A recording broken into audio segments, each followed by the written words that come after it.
Everything looked normal at first. The eyes moved, the voice responded, the body obeyed. The company called it recovery, not resurrection, not survival. Recovery.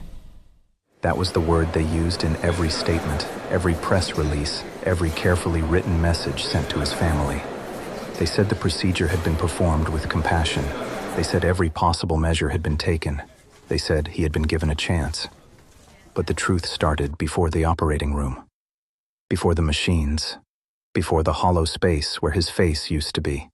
He worked for them. Internal audits, inventory reports, transfer records, small things most people ignored. Numbers, dates, signatures, missing equipment. At first, it looked like theft. Then it looked like negligence. Then it looked like something much worse. Experimental hardware was disappearing from company facilities and showing up in places it should not exist. Prototype neural systems, synthetic face modules, biometric masking technology, equipment too dangerous for public trials, too expensive to misplace, too specific to be accidental.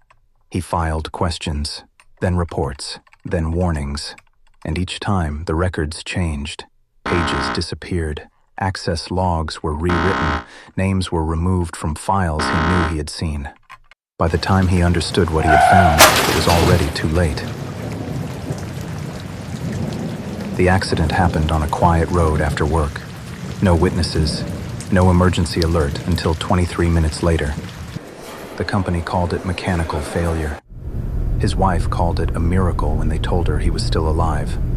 Barely. The doctors said there was still time. They said his injuries were catastrophic. They said the procedure was experimental, but possible. They said waiting would mean losing him completely. He never signed the consent form. He could not. So she signed it for him. Because she loved him. Because she trusted them. Because she still believed the company was trying to save his life. On the table, his heart stopped. For 3 minutes, they lost him. Then 5. Then longer. By every legal measure, he died in that room. But the system did not shut down. It kept mapping, kept copying, kept connecting. Something inside him kept responding. Not enough to wake, not enough to speak, not enough to prove he was still there. So they left him unfinished. A failed recovery, a sealed incident, a patient with no voice, no face, and no future. Problem solved. Months passed. His wife grieved. The company settled. His name was archived. His access was erased. His desk was cleared. His life became paperwork. Then, one night, in a dark recovery room, no one checked anymore. He opened his eyes. Not human eyes. A central lens. Cold, unblinking. Searching. At first, he could not move. He could hear machines breathing around him. He could feel metal locked into places that used to be skin. He tried to call for help, but the sound did not come from his mouth. He did not have one. The voice came from somewhere in his throat, flat, broken, delayed. He said his wife's name. The system glitched halfway through it. That was when he understood something was wrong. Not with the room, not with the machines, with him. He found a reflection in the dark glass beside his bed. There was no face looking back, only a hollow cavity, a frame, anchor points, a single core staring from the center like an eye that had learned to pretend. He should have screamed. Maybe he did. The voice box only made static. By morning, the company had no record of him being awake. No nurse came.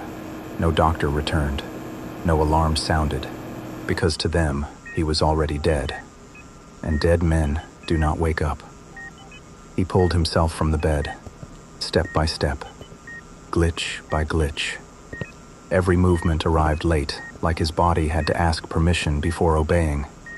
His thoughts were still his, but the system around them kept trying to correct him.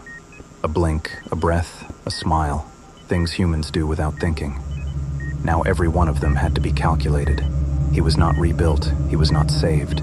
He was left running inside something unfinished, and somewhere inside that unfinished system were the records they thought they erased, the missing equipment, the hidden transfers, the final audit. The reason the accident happened, the company thought the problem died on that operating table. They were wrong. He is awake now, and he remembers enough to start looking.